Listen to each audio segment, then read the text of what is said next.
আপনাদের এখানে যারা শিক্ষক, যারা মাদ্রাসার সম্মানিত শিক্ষক, আমি আগেই বলছি, খতিব, ইমাম, শিক্ষক এরা হচ্ছে আমাদের মাথার তাজ।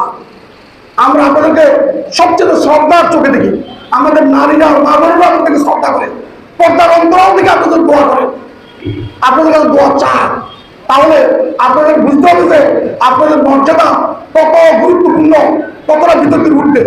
কিন্তু সেটা আপনাদেরকে ভাবতে হবে যে আল্লাহ তাআলা আমাকে যে সম্মান দিয়েছে, সম্মান রক্ষার কষ্টে আমাদের সচেতন হতে হবে, চোখটা খোলা রাখতে হবে। এমন কোন বিতর্কিত কাজ আমার দ্বারা আল্লাহ না করা। আল্লাহ তাআলা আমাকে বিতর্কের থেকে হেফাজত রাখুন, বিতর্কিত কর্ম থেকে হেফাজত রাখুন, এবং সিরাতুল মুস্তাকিমের মতো চলার না করুন। বিতর্কিত কাজ থেকে আমাদের বিরত রাখুন, বিতর্কিত কর্ম থেকে বিরত রাখুন। আমাদের মুখ দিয়ে যাতে আল্লাহ তাআলা সহজ সরল পথের দিশা দেন। আমাদের মুখ দিয়ে যাতে আল্লাহ পছন্দ করে এমন কথাগুলো বের করে, আল্লাহ তাআলা অপছন্দ করে এমন লোকদের কাছে আমাদের নামে, আল্লাহ তাআলা অপছন্দ করে এমন বিতর্কিত কথা আমাদের মুক্তি পাই না করুন। এই দোয়াটা চাইতে পারি নাকি? আর যদি তাই হয়, শেষ করতে বলেছে আপনাদের মধ্যে সম্মানিত শিক্ষকরা গত 17 বছর নির্বাচন দায়িত্ব পালন করছেন না? করছেন।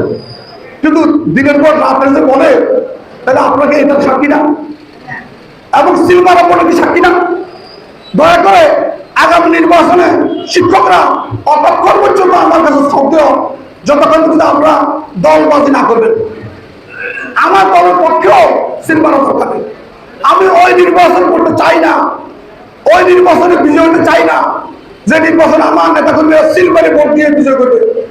আপনারা শিক্ষক, তারা যাদের ইমান শক্তিশালী আছে, যাদের মেরুদণ্ড শক্ত আছে, তারা প্রথম বলবেন যে আমি প্রথম ব্যক্তি এখানে সিল মারতে দেবো না, এবং সিল মারার ভোটে আমরা নির্বাচিত হতে চাই না।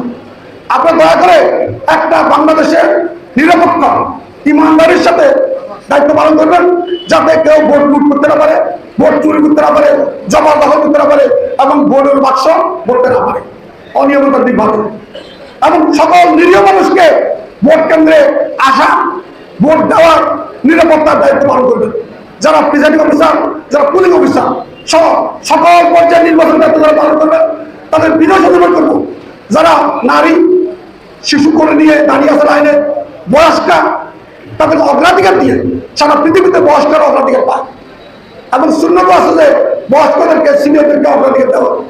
অতএব ভোটের লাইনে সকাল থেকে দুপুর পর্যন্ত গরমের মধ্যে দাঁড়িয়ে আছে অথবা ঠান্ডার মধ্যে দাঁড়িয়ে আছে, সেখানে কিন্তু বয়স্ক মানুষ দাঁড়িয়ে আছে, অথচ সাংরা পরমান ধাক্কা দিয়ে করে আগে আসতেছে। দয়া করে এগুলো প্রশ্রয় দেবেন না। মুরব্বীদেরকে, নিরীহদেরকে, অসহায়ের পাশে দাঁড়াবেন, নিরীহদের পাশে দাঁড়াবেন, দুর্বলের পক্ষে দাঁড়াবেন।